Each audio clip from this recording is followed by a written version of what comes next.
আজকে আপনাদেরকে দেখাবো কিভাবে আপনারা অটোক্যাড এর ফাইল আপডেট ভার্সন যেগুলো আছে, যেমন অটোক্যাড 20 এবং 20 এর পরবর্তী যেগুলো ভার্সন 21, 22, 23 এবং 24, এগুলা থেকে কিভাবে আপনারা ওল্ডার ভার্সন অথবা 2007, 8 এই ভার্সনগুলোতে কিভাবে ইউজ করবেন।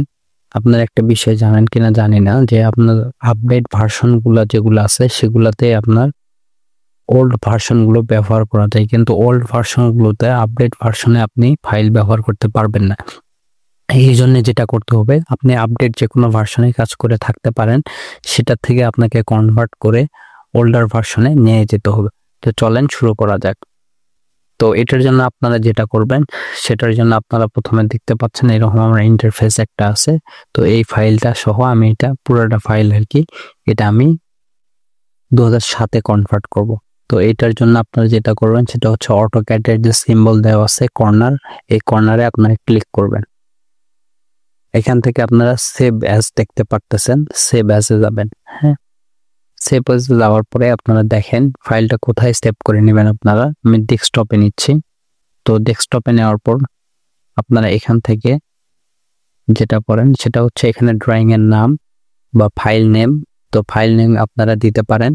এরপরে যেটা দেখতে পাচ্ছেন ফাইল অফ টাইপ, তো এই টাইপের মধ্যে আপনারা নিচের যে ডাউন চিহ্ন দেওয়া আছে এটাতে ক্লিক করে দিবেন। এরপর খেয়াল করেন এখানে বিভিন্ন ভার্সনের অটোক্যাড ফাইল দেখানো যাচ্ছে। তো আপনি এখান থেকে দেখতে পারবেন অটোক্যাড R12, অটোক্যাড 2000, 2004, 2007, 2010, 2013, হ্যাঁ 18, এরপরে ড্রয়িং টেমপ্লেট স্ট্যান্ডার্ড। তো এখান থেকে আপনারা দেখতে পাচ্ছেন অটোক্যাড বিভিন্ন প্রকার ড্রয়িং এবং .dwg এবং .dxf। তো আমরা এখান থেকে .dwg যেটা আছে সেটাতে আমরা সিলেক্ট করে দেব। এরপরে এখান থেকে আপনারা সেভে যদি ক্লিক করে দেন তাহলে আপনাদের ফাইলটা 2007-এ কনভার্ট হয়ে যাবে। দেখেন আমি মিনিমাইজ করে দেখাচ্ছি। এই যে ফাইলটা বর্তমানে দেখতে পাচ্ছেন উইন্ডোতে, এটা মূলত অটোক্যাড 2007-এর। তো এটা এখান থেকে নিয়ে আপনার পেন ড্রাইভে বা আপনার অটোক্যাড ডেস্কটপে যে অটোক্যাড 2007 আছে সেটাতে রান করে আপনি এই ফাইলে কাজ করতে পারেন। এরপর আপনাদেরকে যে জিনিসটা দেখাবো সেটা হচ্ছে লেআউট।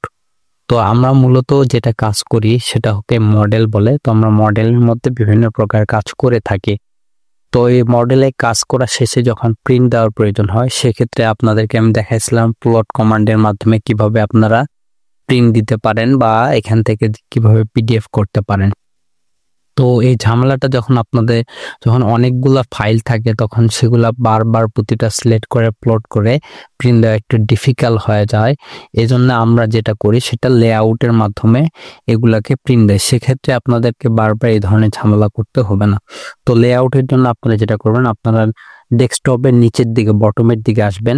বটমের বাম পাশে এখানে দেখেন মডেল দেওয়া আছে, এরপরে দেওয়া আছে লেআউট 1, লেআউট 2। তো আমি লেআউট 1-এ কাজ করছি, এই জন্য এটা দেখাচ্ছে। লেআউট 2-তে আমি কোনো কাজ করি নাই। তো এখান থেকে আপনারা নিউ লেআউট নিতে পারেন। তো যদি আপনাদের নিউ লেআউটের প্রয়োজন হয় এখান থেকে নিতে পারেন। তো আমি লেআউট 2-তে আপনাদেরকে কাজ করে দেখাচ্ছি। হ্যাঁ, তো প্রথমে আপনারা লেআউট 2-তে ক্লিক করলে আপনাদের এই ধরনের আসবে, বা লেআউটে ক্লিক করলে এই ধরনের একটা ইন্টারফেস দেখতে পাবেন, এখানে যেটা দেখতে পাচ্ছেন। তো এটার প্রথমে যদি আপনার ভিতরে ডাবল ক্লিক করেন, এই যে আপনারা যে চিহ্নটা দেখতেছেন এটার ভিতরে ডাবল ক্লিক করলে শুধুমাত্র এটার ভিতরে আপনার সিলেক্ট হবে। তো দেখেন আমি ভিতরে ডাবল ক্লিক করে নিলাম। হ্যাঁ, এখন দেখেন আপনারা স্ক্রল করে আপনাদের মাউসের হুইলকে স্ক্রল করে আপনারা কিন্তু এই সেকশনগুলোকে আপনাদের ইচ্ছা মতো ফিট করে নিতে পারেন। তো আমি এটা মোটামুটি এভাবে ফিট করে নিলাম, আপনারা আপনাদের চাহিদা মতো। আমি আরেকটা দেখাই, এটাও আপনারা চাইলে এভাবে ফিট করে নিতে পারেন। এই রোডের ক্রস সেকশনটা এই যে ফিট করে নিলাম। এরপরে এখান থেকে বের হয়ে আসবেন। এটার জন্য আপনারা আবার বাহিরে এসে আবার ডাবল ক্লিক করবেন। এরপরে যেটা করবেন দেখেন, এখন আমি বাইরের পেজটাতে কাজ করতেছি। তো এটাতে আপনারা টাইটেল এখানে একবারে দিয়ে দিতে পারেন বারবার, সেক্ষেত্রে আপনাদের টাইটেল লেখার ক্ষেত্রে প্রবলেম করতে হবে না। তো আমি এখান থেকে একটা টাইটেল দিয়ে দিচ্ছি। এটার জন্য আপনারা যেটা করবেন, একটা লাইন কমান্ড দিয়ে, এটা আমি ধরি আমি দুইটা পার্টে বিভক্ত করে দুইটা টাইটেল লিখবো। তো আমি এটা করতেছি।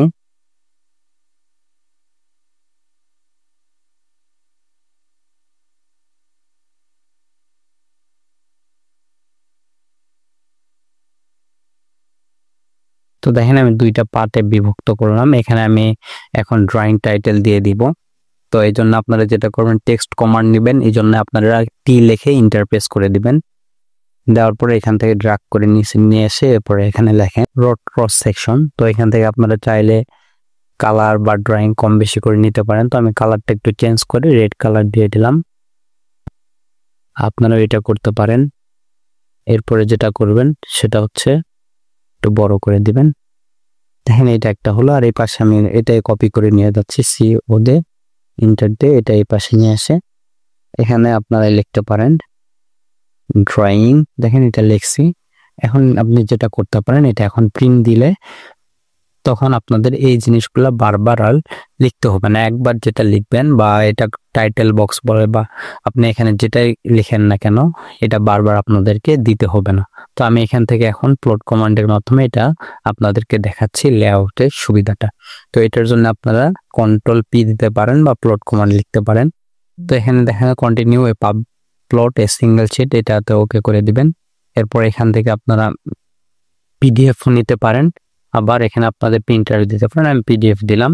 এরপর পেপার সাইজ লেটারই দিলাম। এই যে দেখেন এখানে আমি দেখাইছিলাম এর আগে উইন্ডো, এটাতে কিন্তু অটোমেটিক লেআউট চলে আসছে। তো এটাতে আপনাদের আর বাড়তি কোনো কিছু করতে হবে না। এখান থেকে প্রিভিউ দিয়ে আপনারা দেখেন ঠিক আছে কিনা। এই যে আমি প্রিভিউ দিয়ে দেখতেছি, দেখেন আমি যে বিষয়গুলো লিখছি এখানে এটা শো করতেছে। তো এইভাবে আপনারা কাজের গতি বৃদ্ধি করতে পারেন, এইভাবে শর্টকাটে কাজের গতি বৃদ্ধি করতে পারেন।